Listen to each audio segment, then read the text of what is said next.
Bon, aujourd'hui, c'était le jour de la dernière étape de Vaisseau à Privas. Et nous sommes tombés sur deux supporters. Alors, depuis 6 ans, ils suivent le Tour cycliste féminin international. À ma droite, il y a Henri, dit Pépito, et à ma gauche, son épouse Nicole. Donc, Pépito, Oui. voilà. Vous soutenez quelle équipe? On soutient l'équipe Arkea qu'on connaît depuis plusieurs années. Et donc on connaît les filles, on connaît les parents et c'est pour ça qu'on est là. Et alors, une petite particularité, d'où vous venez? De là, à côté de Macron, mais dans là. Voilà, alors vous vous rendez compte les kilomètres et vous le suivez toutes les étapes ou pas? Ah, on a fait toutes les étapes cette année, aujourd'hui bien sûr. Oui, tout à fait. Et les autres années, on a dû en louper 2 étapes, mais bon, voilà. Et voilà, donc on essaye de faire le maximum, quoi. Mais alors, vous êtes un camping-car, vous êtes comment? Vous logez où?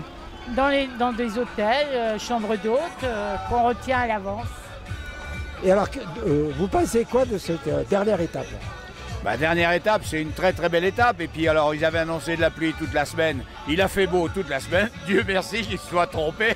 Et ça, c'est formidable, hein. Et donc, c'est une étape, celle-ci. On connaît bien la région et parce qu'on a participé au rallye de Monte-Carlo et tout ça. Toutes les routes, on les a faites. Et on s'est dit, les filles, là-dedans, ça va être quelque chose. Et à mon avis, c'était quelque chose. C'était très dur. Et c'est une très très belle étape qui est sinueuse, qui est piégeuse. Des descentes piégeuses et franchement, celle-là, il fallait la faire, voilà. Puis je crois que vous avez été gâté, puisque c'est votre préféré. Notre chouchou voilà. Qui a fait 100 km d'échappée. Voilà, et qui a eu le maillot rouge de la combativité. Super combativité en plus, hein. Donc, premier et dernier jour. Voilà, donc c'est l'apothéose. Ouais. Voilà, et bien écoutez, je vous dis à l'année prochaine. Si Dieu nous prête vie, il n'y a pas de problème, hein. Et alors, à souligner quand même qu'il y a une super ambiance. Les gens sont super sympas, on est très bien accueillis. Et puis alors, une organisation exceptionnelle. Franchement, une très bonne organisation, tous des bénévoles. Bravo à tous, bravo aux motards, bravo à toute l'équipe qui organise ça. Bravo aux responsables aussi, parce que ça, c'est un boulot. Il faut le faire. Et Dieu sait qu'aujourd'hui, organiser une telle course, c'est pas facile du tout. Eh bien, merci à vous. Et puis, à l'année prochaine. Et bon retour. Merci. Allez, à l'année prochaine. Comme je le disais tout à l'heure, c'est la dernière journée de ce Tour cycliste international de l'Ardèche, féminin international de l'Ardèche. Et je suis accompagné de Louis Janet, le directeur de course et le président de VCVR. Donc, ma première question, Louis, que penses-tu de ce tour, de ce 20e tour cycliste? Eh bien, il a été à la hauteur de nos espérances. C'est vrai qu'on ne voulait pas en faire une commémoration vraiment très officielle. 20 ans, on a pu la faire dans les journaux, en invitant les fondateurs de l'époque. On n'a pas pu tous les avoir. Chacun est venu s'il le voulait bien. Mais on les a tous contactés, n'est-ce pas? Donc on a pu commémorer il y a 20 ans, on a pu avoir Jamie qui était là il y a 20 ans sans le faire parce qu'elle avait des problèmes de santé. On a eu la chance d'avoir aussi tous ces fondateurs présents qui ont pu lancer cette étape Auteuil qui était elle aussi une des premières villes il y a 20 ans. Voilà. Et donc c'est un succès pour ce 20e anniversaire. Et comment tu vois l'avenir du TCPIA? C'est difficile à le voir clairement, n'est-ce pas? Mais bon, professionnellement, j'ai eu l'habitude d'essayer de faire des prévisions et de voir un peu plus loin. Si on sait encore s'améliorer, rester encore plus strict sur les règles et éviter certains petits problèmes et tout, on doit franchir un cran, vraiment.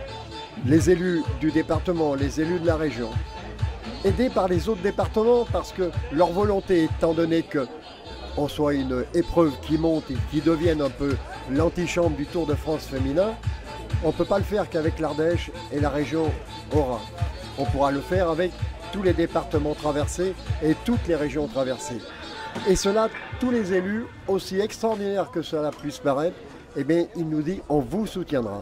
On sera là pour aider. Et c'est pas parce que c'est un tour qui s'appelle de l'Ardèche que les élus du Vaucluse, que les élus du Gard ou de la Lozère, ils vont dire bah non, on va rien donner parce que c'est l'Ardèche. Non, tous ces élus, ils ont dépassé ces clivages. Pourquoi? Parce qu'à côté, on défend des valeurs. Et c'est ces valeurs qu'ils aiment des valeurs sur l'environnement, la protection de la nature, ces valeurs sur le cancer, etc., et différentes maladies, les maladies invisibles, et ces valeurs sur la lutte contre les violences faites aux femmes. Beaucoup de collectivités s'appuient là-dessus. Il y a aussi tout un programme national qui est fondé là-dessus. Regardez comme l'Espagne est en avance sur nous. Donc c'est parce qu'on défend des valeurs aussi, en plus d'avoir une jolie épreuve sportive, qu'on sera soutenu par tous ces départements et ces régions. Mais c'est sur cette notion, cette espérance que se termine ce 20e Tour cycliste féminin international de l'Ardèche. Merci Louis. Je veux quand même remercier Rodéo Prod, toute la com, pour l'excellent boulot que vous avez fait. Ça a été super. Une retransmission comme ça, mais ça fout les larmes aux yeux parce qu'on l'attendait depuis longtemps. On a vu le grand écran. Merci pour ce que vous avez fait. C'est fantastique.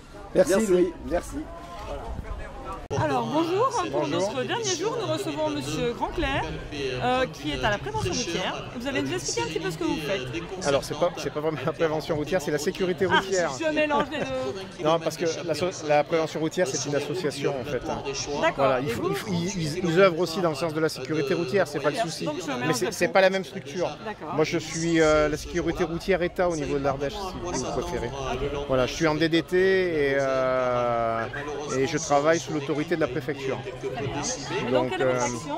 Le but, on profite là donc d'avoir une arrivée vélo pour donner des messages de prévention sur la pratique du vélo en sécurité. Donc d'une part rappeler tout ce qui est réglementation, tout ce qui peut avoir un caractère obligatoire, et puis également tout ce qui peut être recommandé pour pouvoir pratiquer le vélo en sécurité. Donc ça passe par l'équipement du cycliste, ça passe par l'équipement au niveau des vélos. Et puis on rappelle également tout ce qui est règles de partage de la route.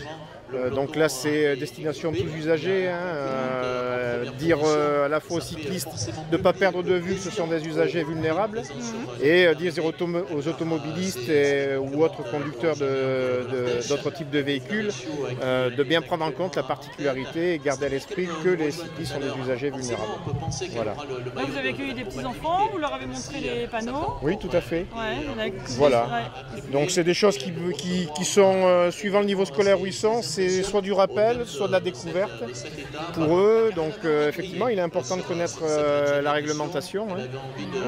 Quand on commence à aller sur la route, il faut avoir les bases réglementaires pour comprendre un petit peu comment on doit circuler. Je vous en prie.